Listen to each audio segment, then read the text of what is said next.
Hey guys, what's up? It's me, Hagabah, and welcome to episode 2 of Impact Wrestling Road to Redemption.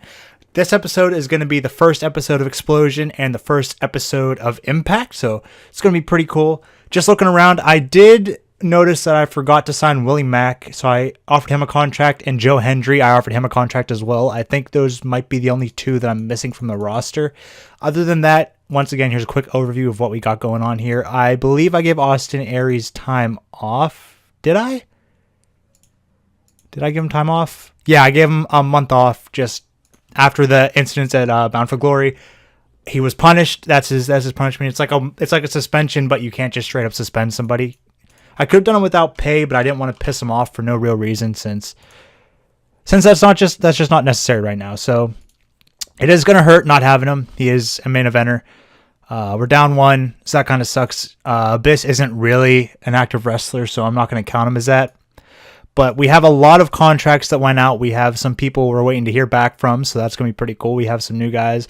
I'm bringing in a lot of guys just to throw an Explosion to try to see if we can get them to develop and see if we can get their ratings to go up. So there's going to be a lot of guys that are signed exclusively to use on Explosion, because I don't want to use a lot of the same guys on Impact and Explosion just because I don't want them pulling double duty and risking getting hurt. So we're going to go ahead and I'll come right back with you guys whenever I have Explosion booked.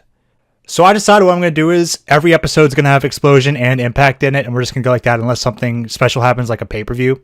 So we're going to start with Explosion, and in a terrible match, Ethan Page defeated Fallible in 9:48 by pinfall with the spinning facebuster. I was expecting maybe in the 30s or 40s if I was lucky, but we got a 28. The first couple episodes are just going to be me gauging and seeing what guys can put up. I'm assuming Fallible got tired.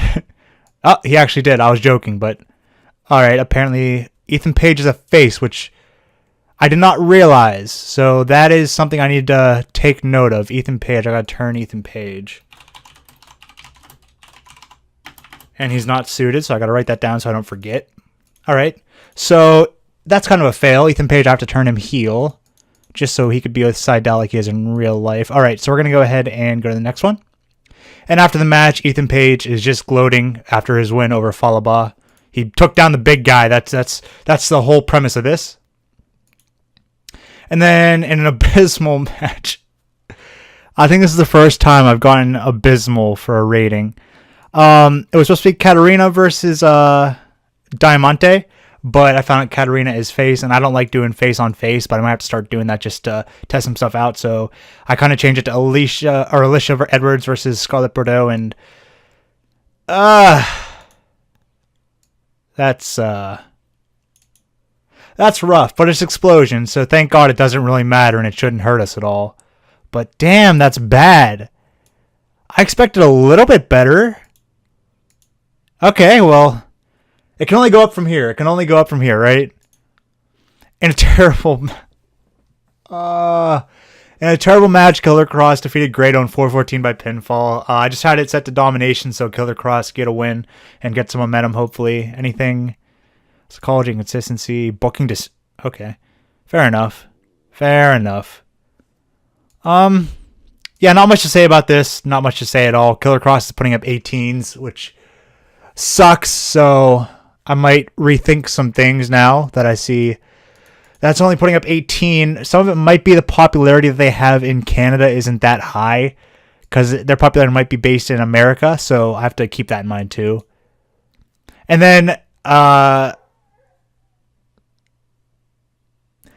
promo airs for Pentagon Jr. versus Hernandez at the next episode of Impact, which is coming up right after this episode of Explosion. And Jordynne Grace makes her Impact debut. So pretty cool things going on in the next episode of Impact. So stay tuned for later in the video when we see it. And in the main event, in a poor match, Eddie Edwards defeated Dave Christ in 13:55 by submission with an Achilles lock. I had it steal the show, so Eddie put up a 52 and Dave Christ put up a 20. Eddie is not suited. Let me write that down. So I was expecting a little bit better, but I will go ahead and assume that it's because of their popularity in Canada being pretty low. But Eddie's still putting up a 52. I will definitely take that. Dave putting up a 20. So it might be rough for a little bit. We might have really shitty ratings. So that's really good to know. So yeah, that's a little bit disappointing, but it is what it is. That's Explosion. Nothing too special. I'll get right back to you guys with Impact. All right, and here we are with Impact Wrestling, our first episode on the channel. Impact opens with Johnny Impact and Taya coming out, and Johnny says that he promises to make the Impact Championship a title with honor once again. No cheating, no underhanded tactics, no outside distractions. He's here to be a fighting champion who won't back down from a challenge. And that's when Eli Drake's music cuts him off, and he comes down calling Johnny Impact a dummy, and that no matter what Johnny Impact vows to be, he'll never be Eli Drake. And that is just a fact of life. And Johnny Impact promises that if Drake can beat him in a one-on-one match tonight, he'll grant him a title shot. And Eli Drake accepts. So tonight in the main event, sorry about that, I got a notification on my PC. So tonight in the main event, it's going to be Johnny Impact versus Eli Drake. And if Eli Drake wins, he gets a title match in the future against Johnny Impact. So we'll see how that goes. Here's hoping for Eli Drake. And about that, it's subpar wrestling, a little heat. Brian Cage defeated Caleb Conley in 7-12 by pinfall with the flying elbow drop. I need to change his finisher. And another thing is, the reason the ratings are so shitty is because it's being held in Canada. So let me know if you guys want me to just start holding all my shows in America, because I'm not sure, because that would make more sense ratings wise, because we're gonna get better ratings than if we do it in Canada, because we're basically starting from scratch with a lot of these guys. That's why Cage only put up 32. He'd probably put up like a 45-50 if we were in America. So might want to look into that. Let me know what you guys think in the comments. But Brian Cage beats Caleb Conley. Not much to say here. And about that terrible wrestling, non-existent crowd heat, Jordynne Grace defeats Shotzi Blackheart in 422 by pinfall at the fall from Grace. So Jordynne Grace wins her debut match against Shotzi Blackheart in very, very fast fashion. She put up a 25. Like I said, I'm assuming it's just because it's in America. She'd probably do a lot better, or because it's not in America, she'd probably do a lot better if we were in America as opposed to Canada. But Jordynne Grace has a strong debut. Is there anything bad? Inconsistency? Okay, so Jordynne Grace has a good gimmick and has good motivation, so that's really good. Our announcing quality is kind of bleh. I might want to make a new announcer pair, see if I can find people who have chemistry. That might be something I look into. That's probably something that's worth investing in. But yeah, Jordynne Grace beat Shotzi Blackheart in debut. And after the match, she says that nobody in Impact Wrestling is safe now that she's here, and that includes Tessa Blanchard. So it sounds like Jordynne Grace is coming for Tessa. Jordynne Grace wants the Knockouts title, so I guess in the future we'll see if Tessa has anything to say back to her, but for now, Tessa's nowhere to be found. And in a terrible match, Kongo Kong defeated DJZ in 8:57 by pinfall with the Cracker Jack after a distraction from Jimmy Jacobs. I need to rename that because that is not intimidating at all.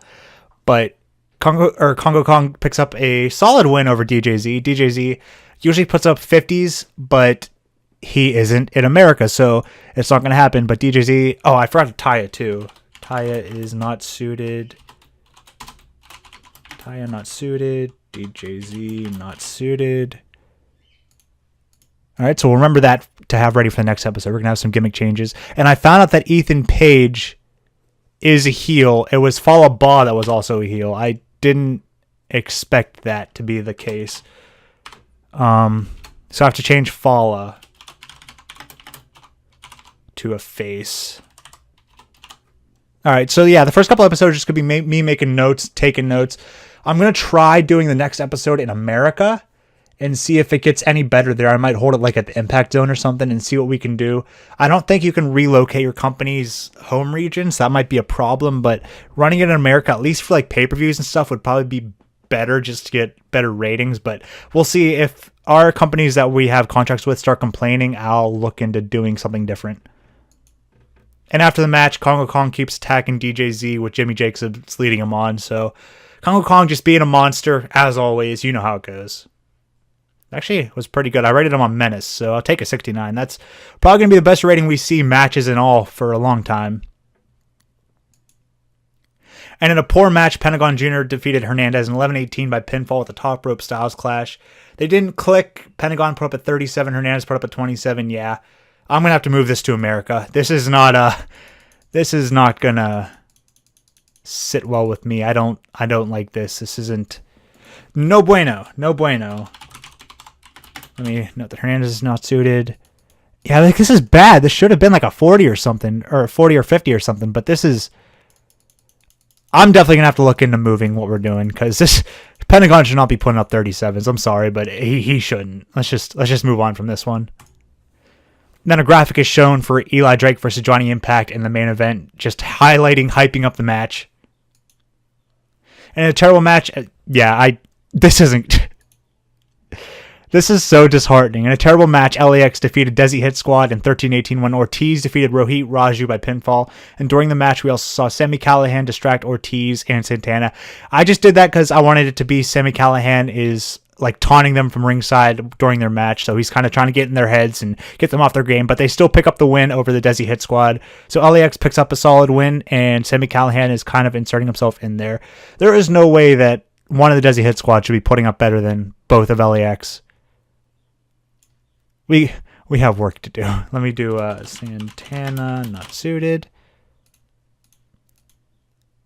And then backstage, we see Moose and Killer Cross. They cut a promo on Eddie Edwards and Tommy Dreamer saying that no matter the outcome of any match they have, no matter what Eddie Edwards and Tommy Dreamer may believe, I put KM, Killer Cross and Moose are always one step ahead, and the others had better watch their backs. So that's my bad for putting KM, but Killer Cross and Moose are putting Eddie Edwards and Tommy Dreamer on notice that they're coming for them. So we'll see where that goes. Again, 62. Rating Moose and Kongo Kong on Menace have definitely paid off. These are the only highlights of the show we're going to have. In a terrible match, Sooyoung defeated Ali in 8:25 by pinfall with a yellow fever. I don't think that's what it's called, so I might want to change that. But Sooyoung beats Ali. Ali is not suited. I know Ali is a heel in real life, so I might want to look into doing something like that. I'm not really sure what I want to do with Ali right now. But yeah, this is horrible. I'm just gonna skip through this. And after the match, Sooyoung and the Undead Maid of Honor, which of course has her real picture. I need to find a picture for the Undead Maid of Honor, but it's Casey Spinelli, I believe. So we're gonna have to fix that and get her a creepy picture. But after the match, Sooyoung and the Undead Maid of Honor stand over Ali's body as Impact goes to commercial, just showing that they're better, showing that they have once again defeated Ali, and we'll see what this has to do with the future of Ali. And Matt Sydal and Ethan Page are then shown backstage antagonizing Rich Swann in the locker room. Rich Swann's just lacing up his boots, getting his gear on, but Matt Sydal and Ethan Page come back and they just kind of bully him, push him around, make fun of him, say that he's all alone here, nobody likes him. The usual heel shtick against the face, so we'll see where this leads. Not really much to say about this, not a good rating. I based it off of Matt Sydal's popularity, but again, forgot we're in Canada, so it's not going to do much. And then in the main event, in a decent match, Eli Drake defeated Johnny Impact in 1856 by pinfall with a fast roll-up. Eli Drake put up a 39, Impact put up a 60. Eli Drake earns a title match in the future. He got a quick roll-up to get the win, so it's not like he straight up beat Johnny Impact. He kind of caught him by surprise, but Impact's a man of his word. In the future, we're going to be seeing Eli Drake versus Johnny Impact for the Impact World title. In the future, I'll take more time going through the episodes, but this one, it's kind of disheartening to see these ratings, so let me know what you want me to do, because what I could do is restart the save, redo this week exactly how it was, and just move us to America. But yeah, let me know what you guys want me to do, because we should put up better ratings, because chances are the companies are going to complain afterwards. But nonetheless, after the match, Eli Drake is running up the ramp. He's celebrating because he got a future title match, and Johnny Impact and Taya are in the ring, and Johnny Impact is just so disappointed in himself because he let himself get rolled up. It shouldn't have happened. Johnny Impact is a better man than that, and he knows it, but Eli Drake will be getting a future title shot. So that's going to end Impact, and it ends with you know what? That's not that bad. That's a lot better than I expected, in all honesty. Increased our popularity in 33 regions and lost us popularity in 2. I'm assuming it lost us popularity in 2 Canadian regions, but increased everywhere else. So I'll take this. Don't mind the names of the segments. I just kind of had to put a name in, so I typed random stuff. But yeah, that's not that bad. I was really expecting a little bit worse. But that's going to be that. I hope you all enjoyed. Let me know down below what you guys think I should do, if I should move, if I should just have it always in America, or if I don't know if that'll fuck up regional battles and stuff. It probably will. But our best bet is probably to move our shows to America so we don't have any more problems with low ratings. Let me just see if... Yeah. This is going to be a problem. This is definitely going to be a problem. Let me What do we need to put up? Okay, events. Oh, this is gonna suck. Oh, we're not gonna be able to put that up. We're not gonna be able to broadcast it on DirecTV at least. We're gonna be able to do it in demand though. Oh, that sucks. We might have to stick with the Global Wrestling Network for a while and just upgrade that when we can. Yeah, events are going to be rough, but for our shows, we need to see, like, that's doable. This is definitely doable. We barely missed it, but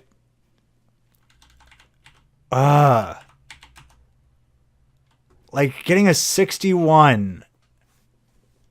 I don't know if we're going to be able to do this. We might have to renegotiate to adjust the time slot. If we want to move back to prime, wow. We might be more suited to late night, but I don't really want to do that because we have it pretty good, all things considered. Because if we renegotiate, it's going to be a 67 for prime time. So I just want to look at some guys like Matt Sydal. Let me see. Like, I want to compare the popularities because Canada. Oh, it's not that. Never mind. Not for him. But for a guy like Pentagon, it might be. Never mind, actually.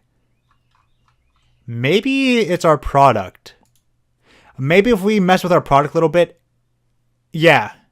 What I might do is, instead of moving all that stuff, I think I'm going to just change our product to focus more on performance than popularity. I think that's going to be the winning combination. But nonetheless, thank you all for watching. I hope you all enjoyed. If you did, leave a like, comment, and subscribe. Let me know what we should do. Let me know if there's any more wrestlers you guys want me to bring in. Thank you all for watching. I hope you all have a great day. Bye!